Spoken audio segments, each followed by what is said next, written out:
सामान्यांच्या न्याय हक्कासाठी पाहत रहा फक्त दखनी स्वराज्य। धन्यवाद। यानंतर पुढच्या कवयित्री आहेत आशा डांगे। सहशिक्षक म्हणून छत्रपती संभाजीनगर येथे त्या कार्यरत आहे। दुसरे शिक्षक साहित्य संमेलनाच्या त्या अध्यक्ष राहिलेल्या आहेत। परिगा बाहेर आणि प्रिय हा कण गॉड पार्टिकल आहे, हे 2 काव्यसंग्रह त्यांचे प्रकाशित आहे। प्रिय हा कण गॉड पार्टिकल या संग्रहाचा हिंदी अनुवाद झालेला आहे। कवितांना महत्त्वाचे असे 14 राज्यस्तरीय आणि 1 राष्ट्रीय पुरस्कार त्यांना मिळालेला आहे। भारत श्रीलंका 1 दिवसीय साहित्य संमेलनात त्यांचा सहभाग राहिला आहे। केरळ येथील लिटरेचर फेस्टिवल तसेच अखिल भारतीय मराठी साहित्य संमेलन, मराठवाडा साहित्य संमेलन, अनेक आंतरराष्ट्रीय कवी संमेलनांमध्ये त्यांनी काव्यवाचन केलेले आहे। महत्त्वाची गोष्ट म्हणजे नेपाळ आणि भारत यांच्या वतीने आयोजित काठमांडू कवी संमेलनात त्यांचा सहभाग राहिलेला आहे। मी आमंत्रित करते आशा डांगे। सर्वांना आंतरराष्ट्रीय महिला दिनाच्या खूप खूप शुभेच्छा। कविता ठेवते। बायांनो तुम्ही एखाद्या देवाचा धावा केला होता का? बायांनो तुम्ही एखाद्या देवाचा धावा केला होता का? किंवा निदान वंदे मातरम तरी म्हणायला हवं होतं? मग कदाचित त्यांनी पळवलं नसतं नग्न अवस्थेत गावभर तुम्हाला। किंवा निदान वंदे मातरम तरी म्हणायला हवं होतं, मग कदाचित तुम्हाला त्यांनी पळवलं नसतं नग्न अवस्थेत गावभर। किंवा एखाद्या थाळीचा नाद करायचा होता जोरजोरात, किंवा एखाद्या थाळीचा नाद करायचा होता जोरजोरात। अशा आवाजाने भयंकर विषाणू पळून लावता येतो इथे, अशा आवाजाने भयंकर विषाणू पळून लावता येतो इथे।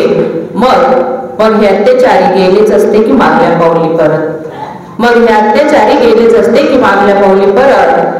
जीव जाईपर्यंत आणि जीव गेला तरी, जीव जाईपर्यंत आणि जीव गेला तरी भोगलं नसतं त्यांनी, आणि एखाद्याच्या मृतदेहात सापडलं नसतं 150 ग्रॅम वीर्य, आणि एखादीच्या मृतदेहात सापडलं नसतं 150 ग्रॅम वीर्य। मग कदाचित तुमच्याही वाट्याला आले असते काही आजचे दिन, मग कदाचित तुमच्याही वाट्याला आले असते काही आजचे दिन। त्यांनी तुम्हाला थोडीच भोगलंय, त्यांनी तुम्हाला थोडीच भोगलं, त्यांनी तुमची थोडीच धुंड काढलीये, त्यांनी तुम्हाला थोडीच नग्न केलंय।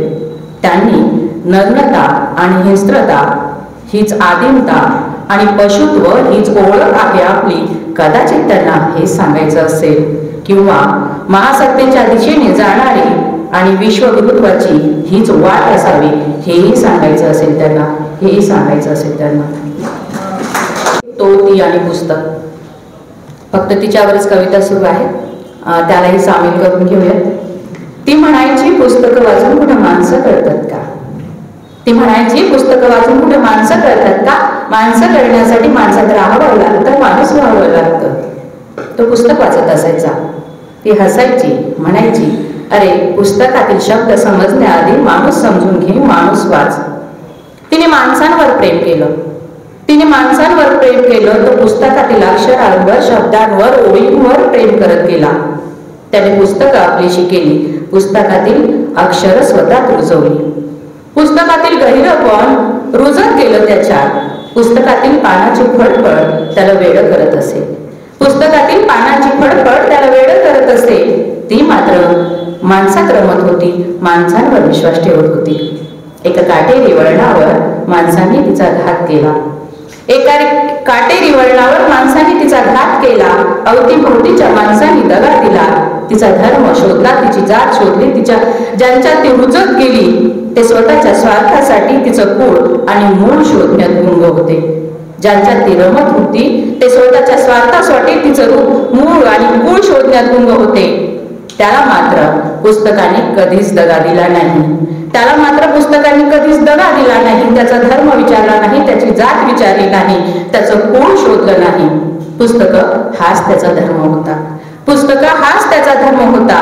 तिला कळालं पुस्तकं कधीच गद्दार होत नसतात, तिला कळालं पुस्तकं कधीच गद्दार होत नसतात, कधीच घात करत नसतात आणि कधीच साथ सोडत नसतात। पुस्तकांना स्वार्थ तसा माहीतच नसतो, पुस्तकांना स्वार्थ तसा माहीतच नसतो। माणसातील माणूस पण हरवलं तरीही पुस्तकं ठेवतात माणूस पण जपून, माणसातील माणूस पण हरवलं तरीही पुस्तकं ठेवतात माणूस पण जपून। पुस्तकातील पशुही माणूस पण, पुस्तकातील पशुही कधीच घातक नसतात, पुस्तकातील पशुही कधीच घातक नसतात. माणसाने दगा दिला की आधार देतात पुस्तकच. माणसाने दगा दिला की आधार देतात पुस्तकच.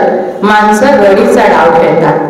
माणसं रडीचा डाव खेळतात. पुस्तकं डाव धरत नाही, डाव खेळत नाही आणि डाव घडूही देत नाही. पुस्तकं डाव धरत नाही, डाव खेळत नाही आणि डाव घडूही देत नाही. माणसं दगा करतात तेव्हा पुस्तकं जवळ केली जातात. माणसं दगा करतात तेव्हा पुस्तकं जवळ केली जातात. तिला कळालं त्याचं पुस्तकात रमण्याचं गमक. तिला कळालं त्याचं पुस्तकात रमण्याचं गमक. आता त्याच्याबरोबर तीही शिरली आहे पुस्तकात.